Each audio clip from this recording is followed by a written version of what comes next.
நம்முடைய ஜெபங்கள் பரிசீலிக்கப்படுகிறது. அப்படி பரிசீலிக்கப்படும் பொழுது பரிந்து பேசுகிறவராக இயேசு இருக்கிறார். பூலோகத்தில் இந்த மனிதனுக்கு நான் என்ன செய்ய வேண்டும் என்று பிதா கேட்கும் பொழுது அவர்களுக்கான காரியங்களை இயேசு எடுத்து கூறுகிறார். என்ன தேவைகள், அவர்களுக்கு என்ன வேண்டும் என்பதை இயேசு எடுத்து கூறுகிறார். அது மாத்திரமல்ல, அவர்களுக்காக பரிந்தும் பேசுகிறார்.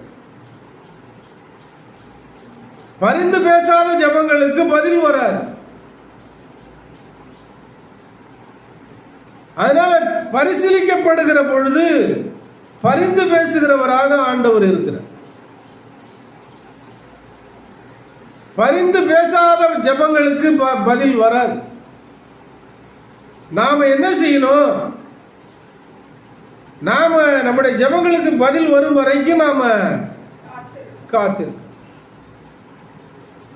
பூலோகத்தில் இந்த மனிதனுக்கு நான் என்ன செய்ய வேண்டும் என்று பிதா கேட்கும் பொழுது இயேசு பரிந்து பேசுகிறார். அவர்களுக்கான காரியங்களை எடுத்து சொல்லுகிறார். எல்லாருக்கும் பரிந்து பேச மாட்டார்.